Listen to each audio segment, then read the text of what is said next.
My family called it one mistake. I called it the last time they'd ever hurt me. Hi, I'm Caleb, 27, and the last words I ever said to my family were, "You made your choice on November 14th. Now I'm making mine." Because when I woke up in a hospital bed, tubes in my arms, throat raw from anesthesia, and the nurse asked, "Where's your family?" I realized I had none. They say family always shows up, but I learned the hard way sometimes they just don't. It started like this. I had an ovarian cyst the size of a golf ball, yeah, that's right. A real lovely health surprise. The surgery wasn't just routine. There was a cancer scare. The word malignant had been dropped into the chat by my gynecologist like a grenade. So we scheduled surgery, November 14th. First thing in the morning, I told my mom. I told her twice. She said, "Of course, honey, I'll be there." Now, I'm the oldest of three. Danielle's the golden child. She could sneeze on stage and get a standing ovation. And my little brother Tyler? Invisible, unless there's a basketball in his hands. Me? Haley, graphic designer, oldest, most independent, which apparently in my family means the one everyone forgets to show up for. Growing up, I was the backup sibling.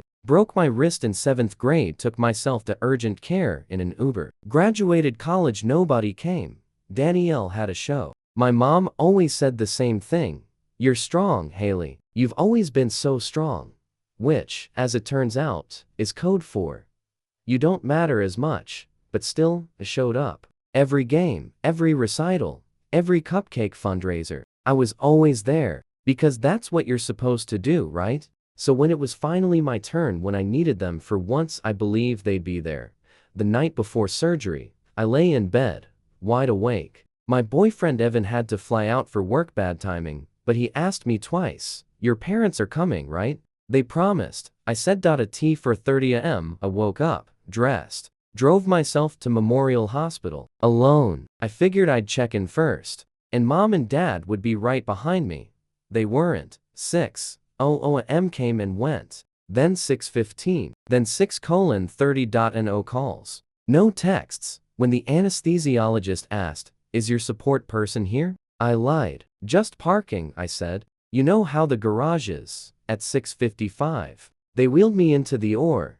The last thing I saw was the ceiling lights, and then I woke up alone. The nurse, Beverly, asked gently, "Your family in the waiting room?" And that was when I broke. Because no, Beverly, they weren't. They were at a high school talent show. Danielle's solo in Wicked was more important.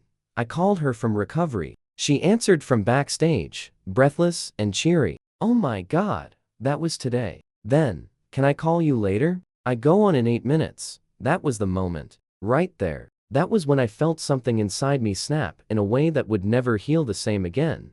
I didn't answer their texts. I didn't return their calls. Because that morning, as they applauded Danielle's performance from a high school auditorium, I lay in recovery crying quietly with the nurse holding my hand, learning the truth.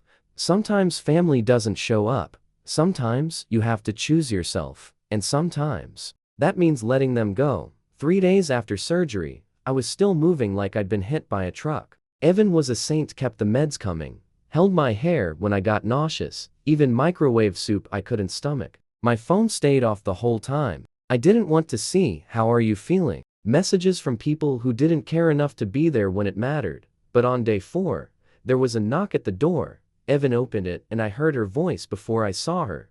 "Please, I just need to see my daughter." It was mom. Stayed in the bedroom, didn't move. But I could hear everything. "She doesn't want to see you right now, Helen," Evan said, calm but firm. "That's ridiculous. She's being dramatic. I just want to apologize in person." "You had your chance to be there in person 4 days ago, when she was being wheeled into surgery, when she didn't know if she had cancer. We got the dates confused." She snapped. Danielle's performance was important too. Then I walked out, slowly, one hand on the wall, the other pressing against my stitches. Mom turned around, eyes wet, voice trembling. "Haley, please, you need to leave," I said. She blinked, like she hadn't heard right. "What?" I said. "Leave. I don't want to hear your excuses. You chose. You made your choice. We didn't think." "Exactly." I cut her off. You didn't think about me. You didn't think maybe, just once, I should come first. You assumed, like always, that I'd understand, that I'd be fine. She took a step forward. Sweetheart, I don't care. You knew the date. I told you. I reminded you. And you still went to a high school talent show while I was in the hospital. Mom was full on crying now, but I felt nothing. Not guilt. Not rage. Just tired. Empty. This isn't about one mistake, I said. It's about 24 years of being the kid who didn't need anything. Of always being the one who understood. Who was fine. I'm not fine. I haven't been fine in a long time. Haley, please don't shut us out. We're family, no? We're not. You're people who share my DNA. That's it. And with that, I turned away. Evan gently closed the door behind her. The flood started after that. Dad, Danielle, even my little brother Tyler sent texts. Aunt Caroline emailed. My Uncle Jeff called me cruel and ungrateful. Danielle texted. My solo went amazing. I wish you could have seen it. I blocked them all, because on November 14th, I woke up alone, and that told me everything I needed to know. The biopsy results came back 3 days later. Benign. No cancer. Doctor. Brennan smiled as she told me, her voice kind and calm, but I barely heard her. Relief hit me like a slow tidal wave. I nodded, thanked her, walked back to my car in a daze, and cried like a child behind the steering wheel. I texted Evan. Then I texted no one else. There was no one else. The people who should have been there weren't, and now, they didn't deserve to be. They didn't deserve this moment. Not after they made me face the worst day of my life alone. Evan and I celebrated that night with Chipotle and reruns of Brooklyn Nine-Nine. He spoon-fed me rice and beans like I was recovering from a war. Honestly, I kinda was. A war I didn't start, but one I was damn well going to finish. Weeks passed. Thanksgiving came and went. My phone stayed off. My apartment stayed peaceful. Then Christmas rolled in. No lights. No ornaments. Just me and Evan, and honestly, it was the best one I'd ever had. No screaming, kids. No passive-aggressive casserole critiques. No fake smiles. No pretending I wasn't invisible. On December 26th, I got a card in the mail. No return address, but I knew that handwriting anywhere. Mom, inside was a long letter. I read the first paragraph and stopped. Haley, family forgives. I know we made a mistake, but you're tearing this family apart with your silence. Your father's heart is broken. Your sister is devastated. We love you. Please don't destroy our family over one misunderstood moment. I didn't even finish it. Straight to the trash. A month later, Danielle showed up at my office. Haley? Angela from the front desk whispered, poking her head into my workspace. There's, a teenager here to see you, of course. Danielle. Full eyeliner, trembling lip, oversized winter coat like she was starring in some teen drama. She looked smaller than I remembered. Please. 5 minutes, she said. Just 5, I sighed. Walked to the lobby with her. Sat down. Waited. I'm sorry, she said, blurting it out like she'd been rehearsing. For the show. For being selfish. For not even asking if you were okay. I was 16. I didn't get it. You still don't, I said. She flinched. I know I messed up. But Mom and Dad, they're miserable without you. Tyler misses you. I stared at her. You called me from backstage, I said flatly, to tell me Mom couldn't come to the phone. Because your solo was about to start. I was in a hospital bed. Alone. Scared out of my mind. Tears welled in her eyes. I miss you. I don't miss you. Or them. She blinked fast. Please. I came all the way here. And now you can leave. Your 5 minutes are up. I stood. Walked away. She didn't follow. That was the day I understood something deeper than anger. I wasn't mad anymore. I was done. Because love that only exists when it's convenient. That's not love. Evan proposed in March. Not in some over-the-top Instagrammable way. No violin quartet or hidden photographer in the bushes. Just us dinner at our favorite tiny Italian place. Then a slow walk along the Scioto River where the city lights reflected like liquid gold on the water. He stopped walking. Took my hand. Said, I want to be the person who always shows up for you. And that was it. I broke. Not the sobbing kind of break. The kind where every defense you've built for 24 years just melts because someone finally said the words you needed your whole life. He knelt, pulled out a ring. Nothing huge, nothing flashy, just perfect. I said yes before he even finished the question. We got married 2 months later in a garden venue outside the city. Green arches, soft lights, 20 people total. Friends, Evan's family and I coworkers. Real family. The chosen kind. No parents. No siblings. No aunts, uncles, cousins, or anyone who thought a talent show came before my life. We danced under string lights. Ate cake at a picnic table. Slow danced barefoot when my shoes started hurting. It was everything most weddings pretend to be, but rarely are peaceful, intimate, real. And for the first time in my life, I didn't feel like the afterthought. I felt chosen. One of my friends posted a photo of us, me in my simple lace dress, Evan in a navy suit, both laughing like idiots during the vows. The caption said, "Love is choosing someone every single day." 3 days later, Mom called me from a new number. Evan saw the caller ID and looked at me like, "You sure?" I answered, "You got married without us?" She said immediately, "No hello, no softness, just outrage." "Yes. How could you do that to us?" I almost laughed. "You didn't seem too concerned with my life on November 14th.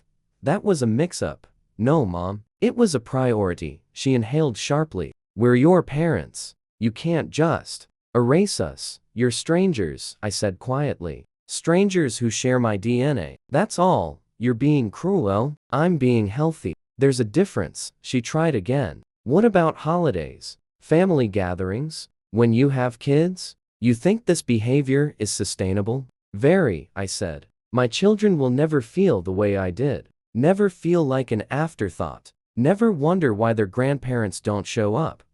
"Haley, don't do this. Please." I hung up, blocked the number. Dad tried next. Showed up at the house one afternoon while Evan and I were cooking dinner. Evan answered the door, talked quietly, and came back with an envelope. "He wanted you to have this," he said. I didn't open it for 3 days. When I finally did, it was exactly what I expected. Pages of guilt. Dramatic sorrow, lines about family unity. "And your mother cries every day," but not one sentence taking accountability, not one mention of choosing Danielle's show over my surgery, not one real apology. Tore the letter in half, dropped it in the trash, and washed my hands.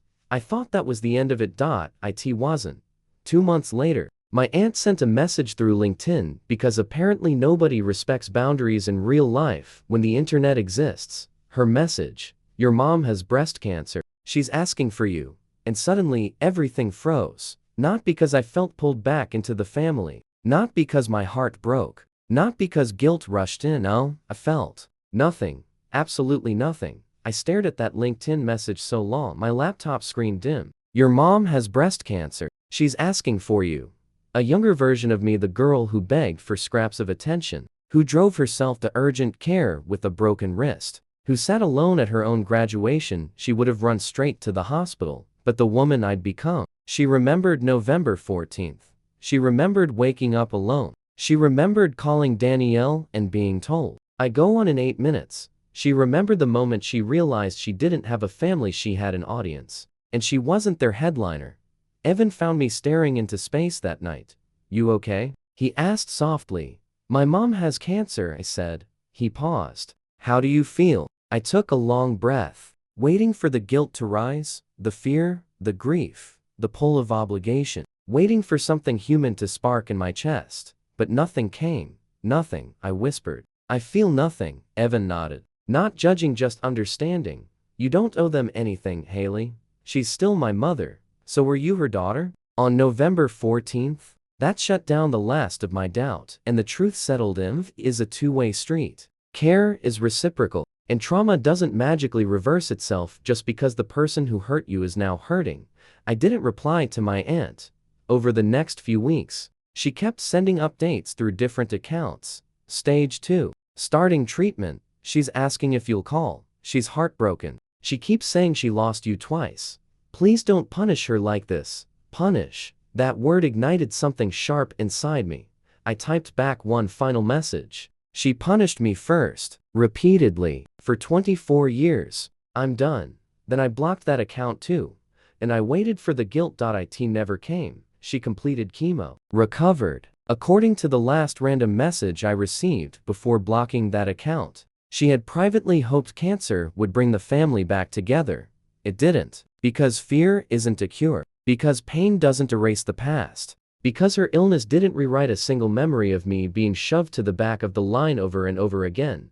Months passed. Evan and I settled into our new house, quiet, warm, sunlit hours. We started talking about kids someday, and for the first time, the idea didn't terrify me. Because I knew this, my children would grow up secure. They'd know they were wanted. They'd never sit in a waiting room wondering why no one showed up.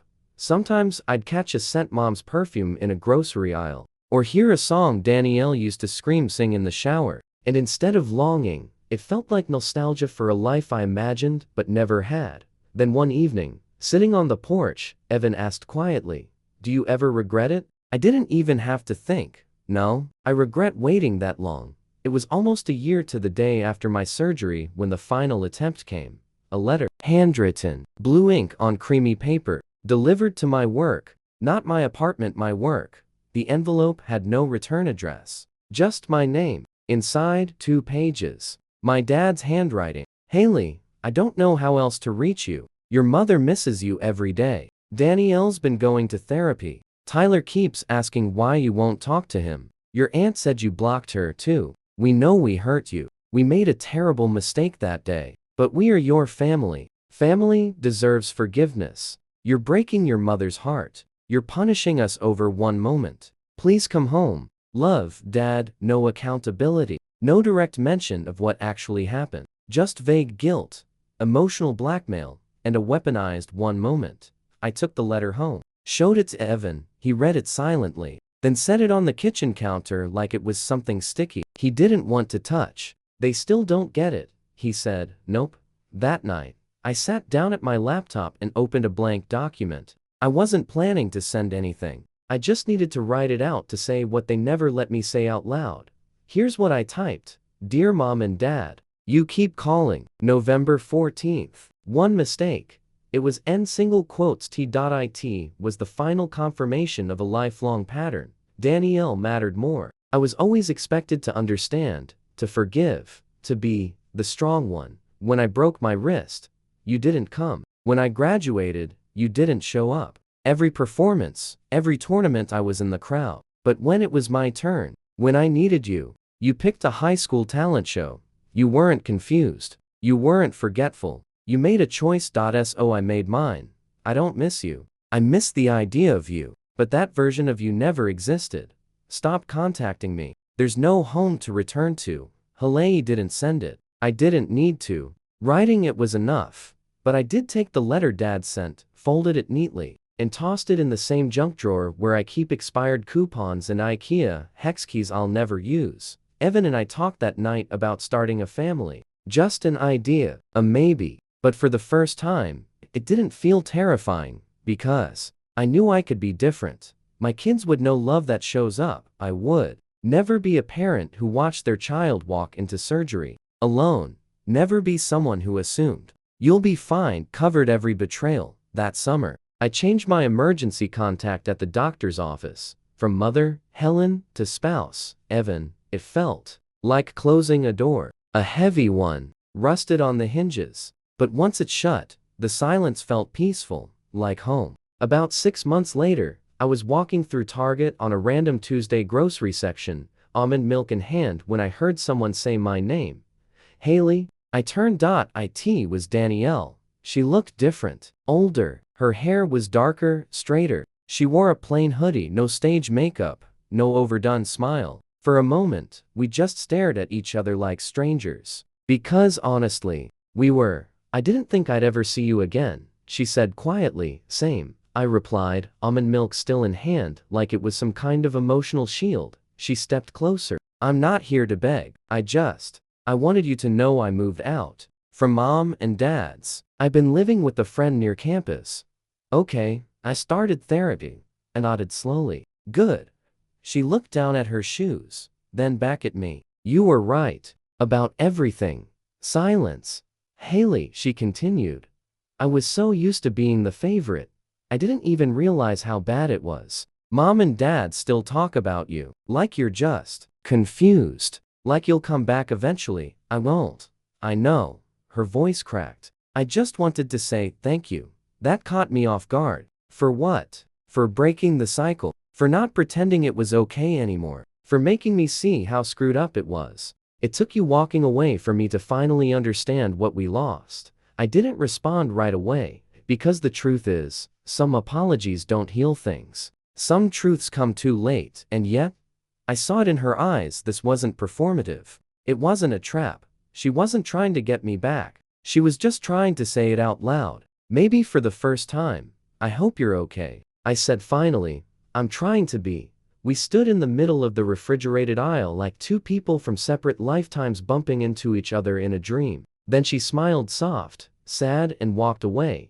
I stood there for a full minute before I remembered the almond milk in my hand. And when I got home, Evan asked, "You good?" "Yeah," I said. "Just saw a ghost." That night, I lay in bed thinking about her. About how sometimes, in order to save yourself, you have to burn the bridge. And sometimes maybe, just maybe someone on the other side sees the smoke and decides to walk through it too. Danielle might heal. She might not. That part's not mine to manage anymore. All I can do is protect the peace I fought like hell to build. Later that week, I got an email from the hospital. A survey about my experience a year ago. I clicked the link. Question: how satisfied were you with your care on the day of surgery? I typed. The nurses were incredible. The doctor saved my life. But the day taught me something no surgery ever could. I was always worth showing up for. I just had to stop waiting for the wrong people to realize it. A year and a half after that surgery, I stood in our kitchen making pancakes barefoot, hair a mess. Sunlight flooding in through the window like something holy. Evan was reading the news on his phone, sipping coffee in that sleepy way he does where he forgets to actually drink it. I got the job, I said, flipping a pancake. He looked up. The senior design role? I nodded. He stood up so fast his chair scraped back, then wrapped me in a syrup-scented hug. We'd built this little life from the ground up. Quiet, solid, ordinary in all the ways that matter. No drama, no crises. Just love that doesn't need to prove itself. Love that shows up. Later that week, we visited a little house in Upper Arlington. White brick, black shutters, a swing on the porch. It wasn't flashy. But as I stood in the empty living room, with its creaky wood floors and light stains on the carpet, I felt something I hadn't felt in years. Safe. We bought it, and then, one morning, sitting on that very porch, blanket over my lap, warm mug in my hands, I told Evan I was ready to start trying. I said, "For a baby." He blinked once, then again, then whispered, yeah, because I wasn't afraid anymore. I knew I'd never become them. I wouldn't make my kid beg for love, wouldn't choose talent shows over hospital beds, wouldn't assume, "You're strong" means you don't need me. I'd be there, every single time. And if someday my child asked, "Why don't I know your parents?" I'd say, because love is not just biology. It's who stays when it's hard. A few months later, we were pregnant, and one night after the nausea passed, after the ultrasounds began to look like something other than TV static, I sat on the floor of our future nursery and pulled out an old journal.